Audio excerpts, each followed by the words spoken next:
आज हम स्टार्ट करेंगे users and models. So basically जब हम यूज़र्स की बात करते हैं तो किस किस पर्टिकुलर टाइप के यूज़र हमने डिफरेंशिएट किए हैं या फिर टाइप्स डिफाइन किए हैं जब डेटाबेस की बात आती है। और मॉडल्स जैसे कि हमने ओवरव्यू में देखा था कि अलग अलग क्या टाइप्स के मॉडल्स होते हैं, टैबुलर एंड ये। तो उसमें से आज एक ईआर मॉडल पिक करेंगे और उसके कुछ कुछ टर्मोलॉजीज़ को देखेंगे।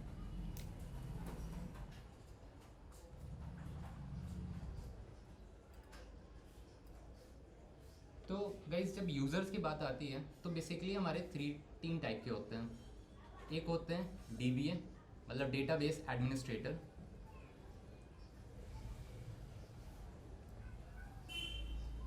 इनका रोल रहता है कि वो रीड राइट जो रोल्स होते हैं या परमिशंस होते हैं वो प्रोवाइड करते हैं कि किसके पास कैसी एक्सेस है, कौन किसको एक्सेस कर सकता है, डीबी के व्यू कर सकता है, रीड कर सकता है, राइट कर सकता है। इसके अलावा लेट्स से अगर आप ओरेकल का डेटाबेस रख लिए हैं तो उसके लाइसेंस के अराउंड काम करना, कि उसको इंश्योर करना, रिन्यू एंड थोड़ा सा इसके अराउंड रहता है।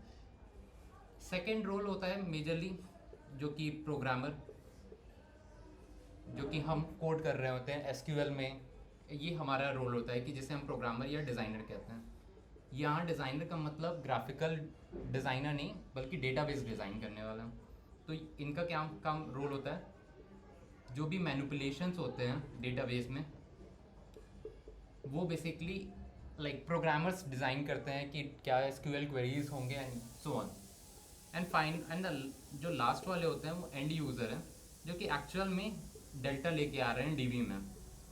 लाइक उनके पास एक यूआई आ गया, उसमें उनको कुछ सेट ऑफ इंफॉर्मेशन फिल करनी है और यहाँ पे जब ओके बटन दबाया तब जाके वो डीबी में एंट्री हो गया एंड सो ऑन। तो ये तीन मेजर रोल्स हैं जिसमें सबसे पहले एडमिनिस्ट्रेटर का, दूसरा प्रोग्रामर जो कि हम चेंजेस करते हैं, एंड तीसरा जो कि फाइनली एंड यूज़र का है। अब देखते हैं कि मॉडल्स, लाइक ये यूज़र्स बहुत छोटा सेक्शन था, थोड़ा बेसिक अंडरस्टैंडिंग होना अच्छा होता है। कई बार आप एक न्यू जब कंपनी ज्वाइन करेंगे या फिर आपके एग्जिस्टिंग कंपनी में भी एक टीम होती है डेवॉप्स की। मेजरली उस वो डेवॉप्स की टीम ही आपका डीबीए के बेसिकली रोल को मेंशन, मतलब डीबीए के रोल लाइक वो हैंडल करती हैं। तो अब आ जाते हैं मॉडल्स पे।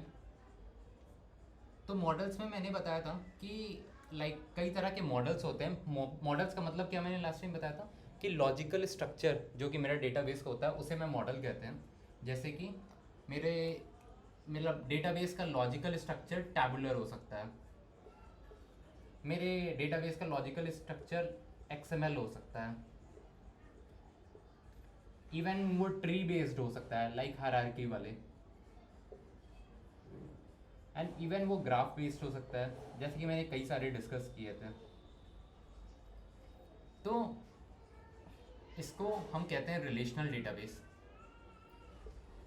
रिलेशनल डेटाबेस मैनेजमेंट इसमें एक्सएमएल फॉर्मेट में होते हैं, ये हायरार्की जैसे कि मैंने बताया था, ये ग्राफ बेस्ड एंड इसी तरह ऑब्जेक्ट ओरिएंटेड है ये।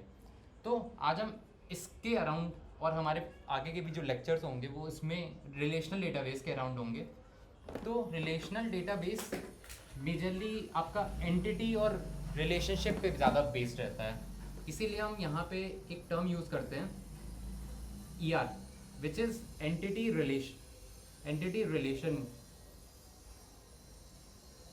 तो इसीलिए हम कहते हैं ER मॉडल। तो ये तो बेसिकली ER मॉडल्स हम आगे देखेंगे क्या होता है, बट ER मॉडल में जो दो बेसिक पार्ट होता है एंटिटी एंड रिलेशन, उसको थोड़ा सा समझ लेते हैं। क्योंकि लाइक एंटिटी रिलेशन एंड कुछ और सेट ऑफ जार्गन्स आएंगे, अगर उसकी हमें थोड़ी बेसिक अंडरस्टैंडिंग होगी तो आगे के जो लेक्चर्स हैं ER मॉडल के अराउंड वो थोड़ा और ईजी हो जाएंगे। तो सबसे पहले देखते हैं कि लाइक एंटिटी का मतलब क्या होता है। एंटिटी जैसा कि आप इसको एक रियल वर्ल्ड, मतलब जैसे हम जैसे रियल वर्ल्ड में एक एंटिटी टर्म को रेफर करते हैं कि लाइक स्टूडेंट एक एंटिटी हो गया, एक मतलब एक फैकल्टी एक एंटिटी हो गया, और मे बी ये दोनों मिला के एक मेरा कोचिंग लेट्स से हो गया या फिर कॉलेज हो गया एंड सो ऑन। मतलब और भी एंटिटीज़ होंगे, टेस्ट होंगे, डिपार्टमेंट्स हो सकते हैं एंड सो ऑन। तो तो ये मेरे एक एंटिटीज शो कर रहे हैं, तो इनको in a simple way real world entities कह सकते हैं। लाइक कोई रियल वर्ल्ड इंडिपेंडेंट स्टफ्स जो कि हम डिफाइन कर सकते हैं कि हाँ ये स्टूडेंट हैं जो कि इंडिपेंडेंटली रेफर कर रहे हैं। सिमिलरली ऐसे कोर्स हो सकता है जो कि इंडिपेंडेंटली हम डिफाइन कर रहे हैं, तो ये हो जाता है एंटिटी। अब दो एंटिटी के बीच में किस टाइप का रिलेशन है, जैसे कि मैंने लास्ट टाइम बताया था one on one, one on N on one and N on N. तो दो एंटिटीज़ के बीच में कई तरह के रिलेशन हो सकते हैं। तो रिलेशन यहाँ पे ER में रिलेशन का मतलब क्या होता है कि दो एंटिटी के बीच में क्या कनेक्शन है, किस टाइप का कनेक्शन है बेसिकली।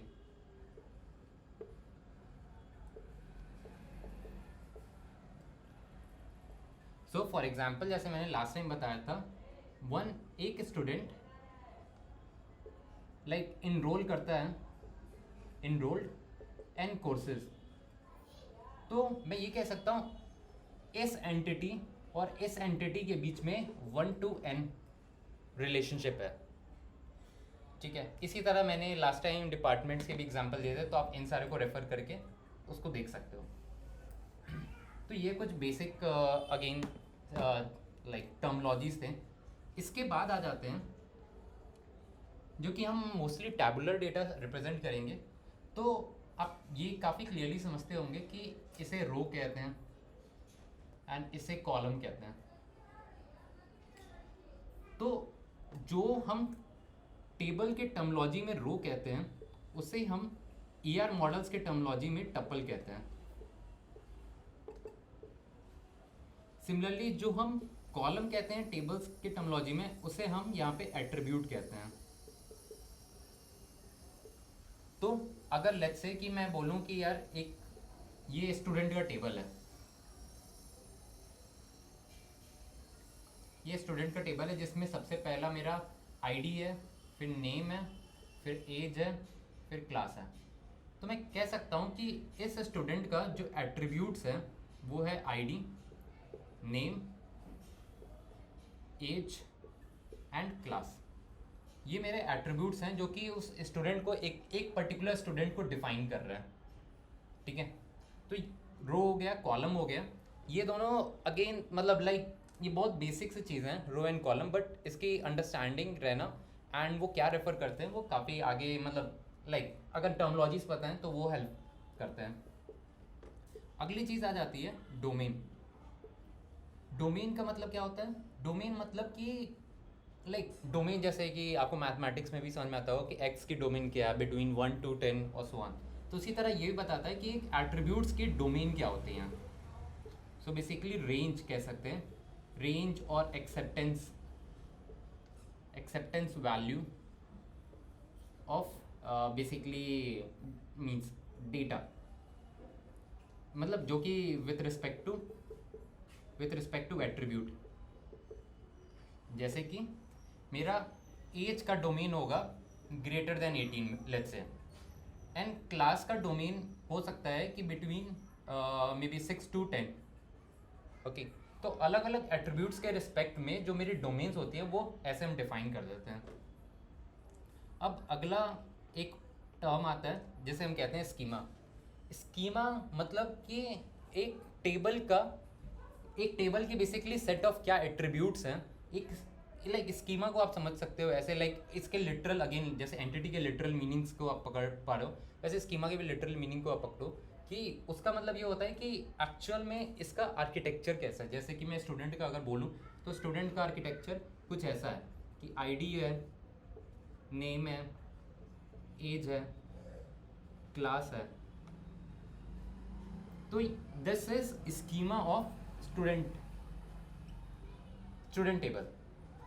अब इसके अलावा एक जो लास्ट पार्ट आता है इंस्टेंस, मतलब कि एक पर्टिकुलर मोमेंट पे इसका क्या डेटा है। जैसे कि ID 1 2 3 4 है, नेम ABCD है, A1 A2 A3 A4 C1 C2 C3 C4।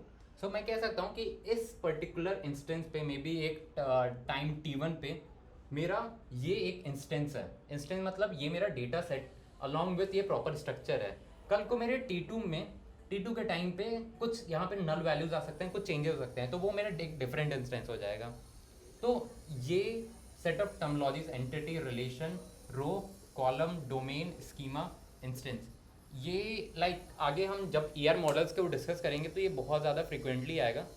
तो अगर इन केस इसमें से कुछ भी क्लियर नहीं हो रहा है तो आई वुड से कि एक बार पीछे जाके इस वीडियो को दोबारा से देखना।